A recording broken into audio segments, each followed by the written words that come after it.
Russia spent billions preparing its skies for bombers, cruise missiles, even stealth aircraft. But in one night, everything failed. Not because of a jet or a missile, but because of something smaller than a bicycle.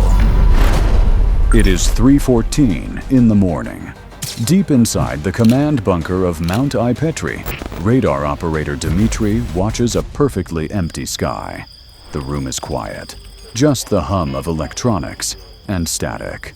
And then, a single impossible radar echo appears.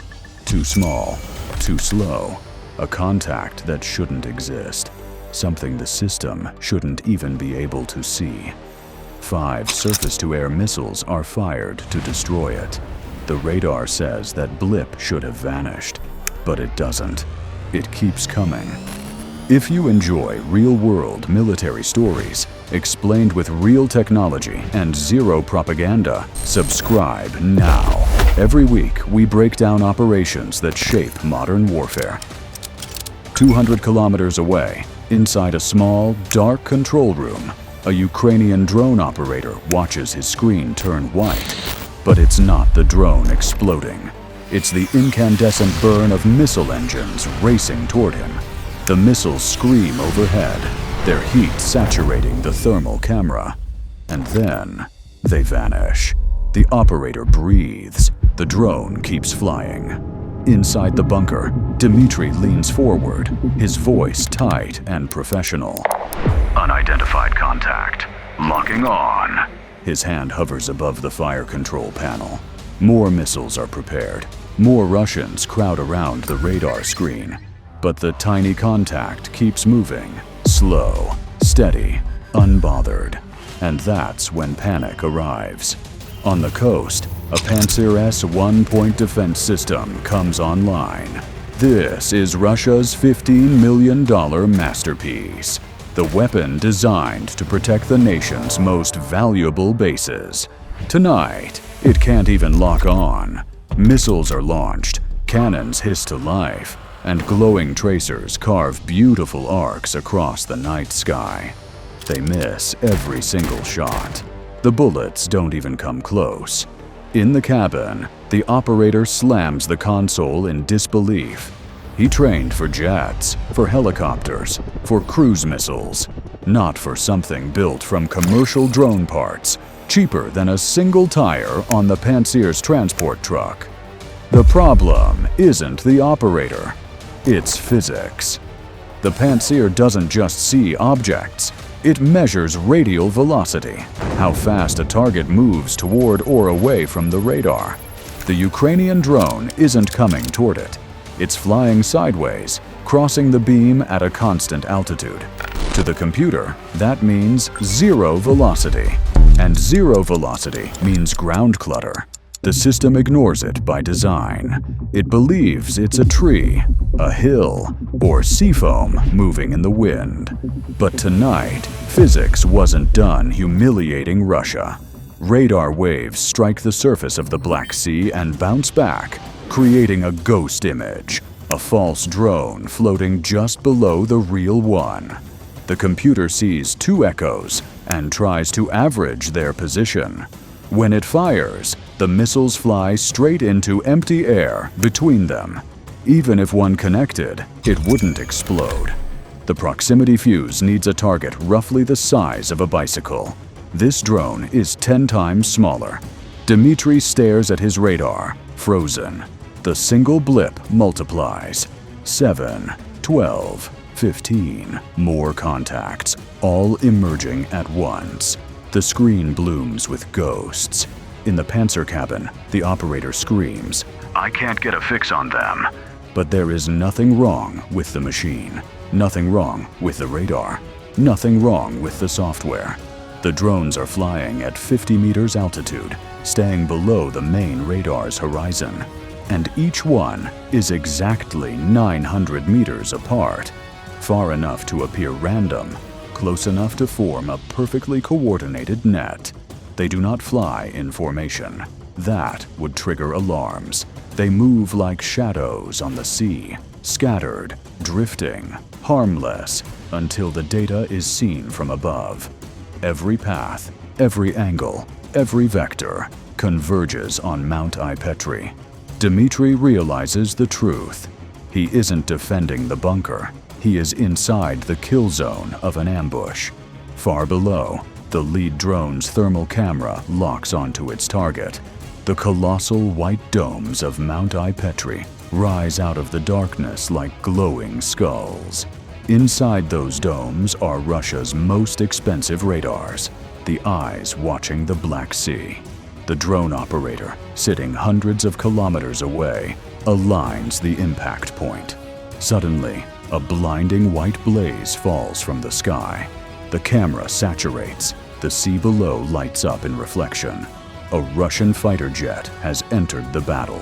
A Su-30SM, Russia's equivalent of the F-15, dives at full afterburner from 6,000 meters. The pilot is elite. His aircraft houses the BAR-SM radar, a multi-million-dollar system capable of detecting stealth jets 100 kilometers away. Tonight, it sees nothing but chaos. The radar screen flickers with contacts that vanish as quickly as they appear. The fighter jet's computer tries to build a tracking file. Contact 1, Contact 2, Contact 3, and then lost. The count resets. The pilot curses. He disables safety protocols and switches to heat-seeking R-73 missiles. He finds a faint thermal dot. It's enough. He fires. The missile streaks downward, searching for a blazing engine plume at 1,000 degrees Celsius. Instead, it finds a battery-powered motor at 50. The missile flies right past the drone and keeps going, searching for heat that doesn't exist. The pilot fires a second missile blindly. Same result. A weapon designed to kill supersonic aircraft can't find something with the heat signature of a laptop. Furious, he switches to his 30mm cannon. The fighter's computer gives him a perfect firing solution, predicting where the drone will be. The cannons roar, sending molten tungsten into the night. But every few seconds, the operator gives the drone a tiny nudge, 2 or 3 meters left or right. By the time the shells travel a kilometer, that tiny shift turns into a miss of several meters. The Su-30 is firing at where the drone was, not where it is. 77 million rubles in missiles and ammunition, 0 hits. The pilot turns back toward base, fuel low, weapons spent, humiliated. And still, the drone advances. But the drone doesn't strike the domes. It hits something more important. The 96 L6E radar. NATO calls it the Cheeseboard. Not just an eye, the orchestra conductor. The brain capable of tracking 100 targets at once and telling every S-400 battery exactly where to fire. A shaped charge detonates. A jet of molten copper rips through the antenna's heart. Circuits vaporize in a fraction of a second. The conductor is dead. The S-400s are blind. The Russians think the attack came from Ukraine. They think they are defending against a distant enemy. They are wrong. The sea begins to move. Magura V-5 naval drones, invisible for 2 hours, suddenly reveal their purpose. They aren't carrying explosives. They are carrying launch rails, and the rails are loaded with more FPV drones, each cresting into the cold night air. How could they hide for so long? The main coastal radar, the Podlet K1, is a monster. It can track jets at 300 kilometers, but it sits at 1,300 meters above sea level. Its minimum beam angle is 2 degrees. At 10 kilometers from the shore, that creates a shadow cone, an invisible highway beneath 43 meters. Anything below that altitude simply doesn't exist. The Maguras weren't hiding. They sailed through the radar's blind spot. And as they see the explosion of the Cheeseboard system on the mountaintop, the Magura crews know it's time. The motors on the FPV drones spin up with a hornet-like buzz. One by one, they launch 50, 60, more. But FPV drones shouldn't fly this far. Their radio range is too small. Yet tonight, Ukraine uses something new. Floating relay stations, small boats outfitted with Starlink terminals, and powerful radio equipment. They act like mobile cell towers on the Black Sea. Commands are sent from operators far away, travel by satellite to a relay boat, then to the drone. The drone's video signal travels back the same way. Latency: a fraction of a second. It is warfare conducted like a Zoom call. As dawn begins to rise, more Magura boats appear. All of them unleash drones. The coastal radars still ignore them. Why?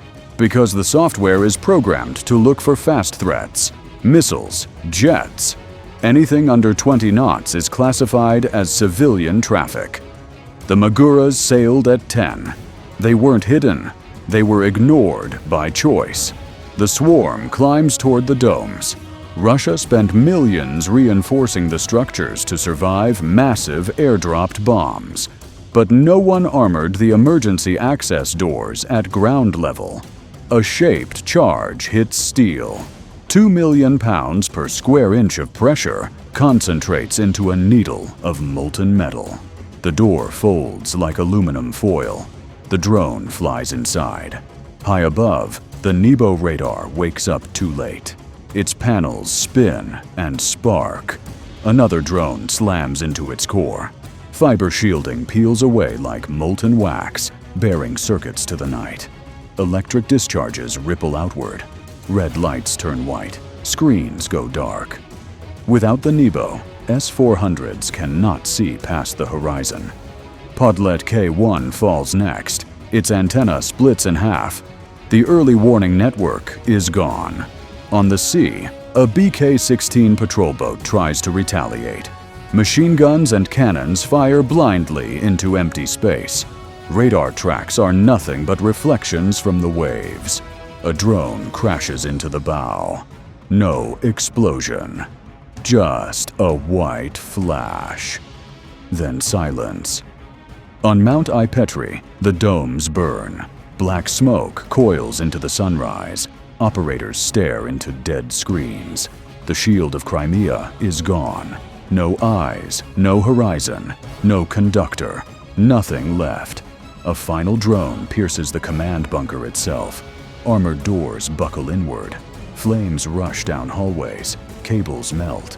Consoles collapse. And in seconds, silence returns.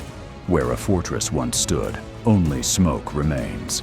Russia built its defenses for bombers and missiles, but it never prepared for insects. Tonight, $10,000 of cheap parts defeated billions in steel and radar. Modern warfare has changed, one tiny blade at a time.